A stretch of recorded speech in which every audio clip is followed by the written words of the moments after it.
Hi friends, இன்றைக்கி என்ன செய்யலான்னு பார்க்கலாங்களா? நான் வந்துட்டு ஒரு ஆந்திரா பகாரா ரைஸ் செய்ய போகிறேன். அதுக்கு வந்து கடலை எண்ணெய் கொஞ்சம் ஊற்றிக்கிங்க.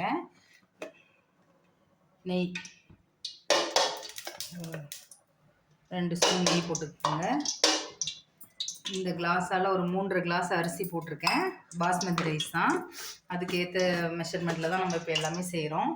இது எண்ணெய் காஞ்சிட்ருக்கு. இது வந்து நம்ம லவங்கம், பட்டை, ஏலக்காய், ஜாதி பத்திரி, அந்த பிரிஞ்சி இலை, இது எல்லாமே போட்டுருங்க. மராட்டி மூக்கு. அதுக்கப்புறம் கண்டிப்பாக இது போடுங்க, சாஜீரா. இது சாஜீரான்னு நான் நிறைய என் சமையலில் நீங்கள் பார்க்கலாம். இது வந்து இதுவும் ஒரு நம்ம ஜீரகம் இதில் தான் இருக்கும். ஆனால் சாஜீரா இது கண்டிப்பாக போடுங்க. இந்த டிஷ்ஷுக்கு வந்து இது கண்டிப்பாக வேணும். இது நல்லா வதங்கட்டும். பாருங்கள், ஒரு வெங்காயம் வந்து ஒரு ஸ்லைஸாக நீட்டமாக கட் பண்ணி போட்டுக்கோங்க. அதே மாதிரி ஒரு 5-6 பச்சை மிளகா அப்படியே நீட்டமாக கீறி அதையும் போட்டுக்கோங்க. அரிசி வந்து நான் ஒரு 1 ஹவர் ஊற வச்சு வடிகட்டி வச்சுருக்கிறேன்.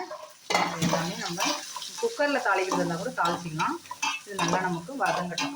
இது பாருங்கள் ஃப்ரெண்ட்ஸ், நல்லா வந்து நமக்கு ஓரளவுக்கு வதங்கிச்சு. ரொம்ப வதங்க தேவை. நம்ம பிரியாணிக்கு வதங்குற மாதிரி இது வதங்கக்கூடாது. ஓரளவுக்கு இந்த அளவுக்கு வதங்கினா போதும். 1 ஸ்பூன் வந்து இஞ்சி பூண்டு பேஸ்ட் போட்டுக்கோங்க. இது நல்லா இதுவும் வதங்கட்டும். நான் ஒரே ஒரு தக்காளி எடுத்து கட் பண்ணி வச்சுருக்கிறேன். இது பண்ணிக்கோங்க. இப்போ தக்காளியும் போட்டுடலாம். இதுவும் போட்டு நல்லா நம்ம வதங்கிட்டோம்.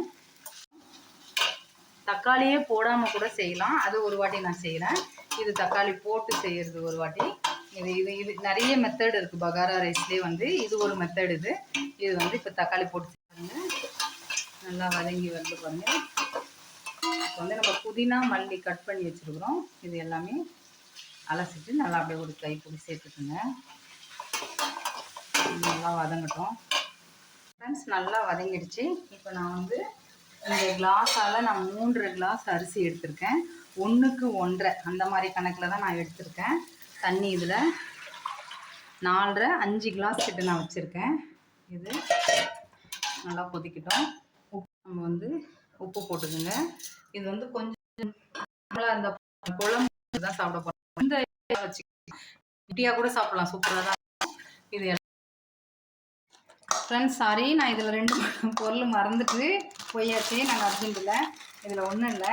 நம்ம வந்து இது கஸ்தூரி மேத்தி இது கொஞ்சம் போட்டுக்கோங்க. அதுக்கப்புறம் இஞ்சி பூண்டு பேஸ்ட். மெயின் மேட்ரே மறந்துட்டோம் பார்த்தீங்களா நம்ம. ஏன்னா டென்ஷன், அவ்வளோதான். இதெல்லாம் நல்லா மேரினேட் பண்ணி வச்சுருங்க. ஏன்னா கஸ்தூரி மேத்தி போடுறதால நமக்கு வந்து சூப்பராக இருக்கும்.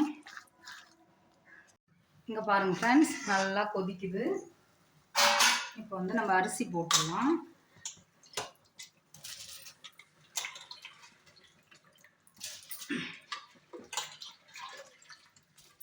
இந்த அரிசி இங்கே பாருங்கள், அரிசி எல்லாம் போட்டாச்சு. இப்போ நம்ம வந்து உப்பு செக் பண்ணிடலாம். கரெக்டாக இருக்குது. அவ்வளோதான். இது நல்லா நம்ம கொதித்து வரட்டும். கொதித்து வந்ததுக்கப்புறம் நம்ம கொஞ்சம் நேரம் ஆனது தம்மு போட்டுடலாம். கொதிக்கட்டும் ஃப்ரெண்ட்ஸ். எவ்வளோ அழகாக தண்ணி எல்லாம் வத்திடுச்சு. இப்போ வந்து நம்ம இதை வந்து அப்படியே தண்ணி நம்ம ஈக்குவலாக இருக்குது பார்த்தீங்களா. இது நம்ம தம்மு போட்டுடலாம். இது வந்து நம்ம தம்மு போட்டு ஒரு 10 மினிட்ஸ் கிட்ட சிம்மில் வச்சுடுங்க. அடுப்பை வச்சுட்டு இந்த மாதிரி ஒரு வெயிட்டான பொருள் எடுத்து வச்சு ஒரு 10 மினிட்ஸ் கிட்ட நம்ம அப்படியே விட்டுடலாம். அதுக்கப்புறம் நம்ம பார்க்கலாம் ஃப்ரெண்ட்ஸ். இப்போ தம்மு முடிஞ்சு நம்ம இறக்கியாச்சு. இங்கே பாருங்கள், எவ்வளோ அழகாக வந்திருக்கா. உதிரியா சூப்பராக இருக்கும் ஃப்ரெண்ட்ஸ். இது நிறைய வெரைட்டி செய்யலாம் நம்ம. இது ஒரு வெரைட்டியாக நான் செஞ்சுருக்கேன். இதுக்கு வந்து நான் சைட் டிஷ் வந்து ஆந்திரா சிக்கன் குழம்பு தான் வச்சுருக்கேன். அந்த வீடியோவும் நான் எடுத்திருக்கேன். கண்டிப்பாக வரும். இங்கே பாருங்கள், இதில் முட்டை அவிச்சு போட்டுருக்கு. இதை வந்து அப்படியே இங்கே பாருங்கள், கறி எடுத்து இப்படி வச்சுட்டு இது இன்னும் கொஞ்சம் ஆறுச்சுன்னா நமக்கு இதாகும் ஃப்ரெண்ட்ஸ். முட்டையும் போட்டிருக்கேன். அப்படியே பிசைஞ்சு சாப்பிட்டிங்கன்னா சும்மா அமிர்தமாக இருக்கும் ஃப்ரெண்ட்ஸ். சூப்பராக இருக்கும் ஃப்ரெண்ட்ஸ். செஞ்சு பாருங்கள் வீட்டில். எப்படி வந்து சொல்லுங்கள். லைக் பண்ணுங்கள், ஷேர் பண்ணுங்கள், சப்ஸ்கிரைப் பண்ணுங்கள். நெக்ஸ்ட் வீடியோவில் பார்க்கலாம்.